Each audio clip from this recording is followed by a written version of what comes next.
ആദ്യന്തം പ്രതീക്ഷയായിരുന്നു. ഒരു മാറ്റവുമില്ല. രാവിലെ ക്യൂ എല്ലാം കണ്ടപ്പോഴും ഒരു മാറ്റവുമില്ല. നമ്മൾ നല്ല തരത്തിൽ ഇവിടെ ജനകീയ സ്വാതന്ത്ര്യം ജയിക്കും. UDFിൻ്റെ സപ്പോർട്ട്. ഇനിയിപ്പോൾ മറ്റു ബൂത്തുകളിലേക്ക് സന്ദർശനമാണോ രാവിലെ? അതിനകത്ത് ഇപ്പോൾ 6 ബൂത്ത് കയറിയില്ലേ. ഇനിയിപ്പോൾ ഞാൻ പേരവിടെ അമ്പലപ്പുഴ അല്ല, ആദ്യം ഇപ്പോൾ വസുമതി എന്ന് പറഞ്ഞ 100 വയസ്സ് കഴിഞ്ഞ ഒരു അമ്മ മരിച്ചത് അറവാട് സ്കൂളിൻ്റെ സമീപത്ത്. ആ വീട്ടിലൊന്ന് കയറും. പിന്നെ നമ്മുടെ ആ സ്കൂളുണ്ടല്ലോ, ഷാജഹാൻ ആ സ്കൂളില്ല, നന്ദാവന സ്കൂളിൽ വരെ പോകും.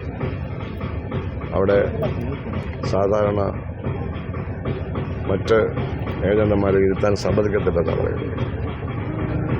അപ്പോൾ അവിടെ നിന്ന് പോയി 2 മിനിറ്റ് അവിടെ കയറിയിട്ട് ഞാൻ വർഷബാധ്യത എന്ന് പറയുന്നത് 33 ബൂത്താണ്. അവിടെ കണ്ടാക്കി പോകും. ഈ പല സ്ഥലത്തും കേന്ദ്രസേന വേണം, സുരക്ഷ വേണമെന്നൊക്കെ ആവശ്യം ഹൈക്കോടതി കൊടുത്തല്ലോ.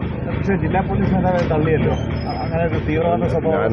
ഞാനത് സംബന്ധിച്ച് എൻ്റെ പോസ്റ്റ് രാത്രി തന്നെ എൻ്റെ പേരിൽ പോസ്റ്റ് ഇട്ടു. കാരണം ജില്ലാ പോലീസ് സൂപ്രണ്ട് എന്ന പ്രസ്താവന ഖേദകരമാണ്, പ്രതിഷേധകരമാണ്. ഇവിടെ തീവ്രവാദ സംഘടന ഉണ്ടെന്ന് ആരും പറഞ്ഞിട്ടില്ല. അതല്ല, ദീർഘകാലമായിട്ട് എനിക്ക് എവിടെയെങ്കിലും പോകുമ്പോൾ വാഹനം ഓടിക്കുക, സ്വന്തം വണ്ടിയാണ് ഓടിക്കുന്നത്. അദ്ദേഹത്തിന് അതിനോട് ഇതൊക്കെ കൊടുക്കും. നിൽക്കുന്ന പ്രദീപിനെ വീട്ടിൽ കയറി വെട്ടിക്കൊല്ലുമെന്ന് 2 തവണ ലോക്കൽ കമ്മിറ്റി മെമ്പറായിട്ടുള്ള ഗോപനോ അങ്ങനെ കണ്ടാൽ ഈ കുറ്റപ്രഭാതമുള്ളതാണ്. അതിൻ്റെ ഭീഷണിപ്പെടുത്തി. ആ ഭീഷണിയും ആ ക്ലിപ്പും എല്ലാം പോലീസ് സ്റ്റേഷൻ കൊടുത്തിട്ടാണ് ഇതുവരെ അറസ്റ്റ് ചെയ്തിട്ടില്ല. അതാണ് തീവ്രവാദം. ഇവിടെയുള്ള തീവ്രവാദം അതാണ്. ആളുകളെ വെട്ടിക്കൊല്ലുമെന്ന് പറയുന്നതാണ് തീവ്രവാദം. അത് LDFിൻ്റെ ഭാഗത്താണ് തീവ്രവാദം ഉണ്ടായത്. LC മെമ്പറാണ്. അപ്പോൾ അതിനെ കാൻഡിഡേറ്റ് തള്ളി പറഞ്ഞില്ല, LDF കാൻഡിഡേറ്റ് തള്ളി പറഞ്ഞില്ല. അപ്പോൾ പിന്നെ ഇവിടെ ഒന്നുമില്ല, പ്രശ്നമൊന്നുമില്ല എന്ന് SP പറയുമ്പോൾ പോലീസ് സ്റ്റേഷൻ കൊടുത്ത ഈ പരാതി SP കണ്ടിട്ടില്ലെന്ന് വേണം ഞാൻ കരുതാം. അപ്പോൾ അദ്ദേഹം പറഞ്ഞാൽ ഖേദകരമാണ്. അങ്ങനല്ല കൊച്ചു സിറ്റുവേഷൻ.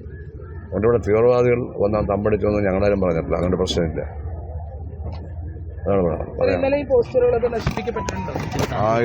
ഇന്നലെ രാത്രിയിൽ 4 മണി വരെ പോസ്റ്റ് നശിപ്പിക്കലായിരുന്നു പ്രധാന പരിപാടി. ഞങ്ങളപ്പം തന്നെ എല്ലാം അറിഞ്ഞുകൊണ്ടിരിക്കുക. നശിപ്പിക്കട്ടെന്ന് ഞങ്ങൾ കരുതി. നശിപ്പിച്ച് അവിടെ കിടപ്പുണ്ട്. ഇതെല്ലാം ജനങ്ങൾ കാണും എന്നുള്ളതാണ്. ജനങ്ങൾ കാണും, മാധ്യമങ്ങൾ പക്ഷേ കാണുന്നുണ്ട്. നിങ്ങൾ നോക്കണം, നിങ്ങളതൊക്കെ നോക്കണം.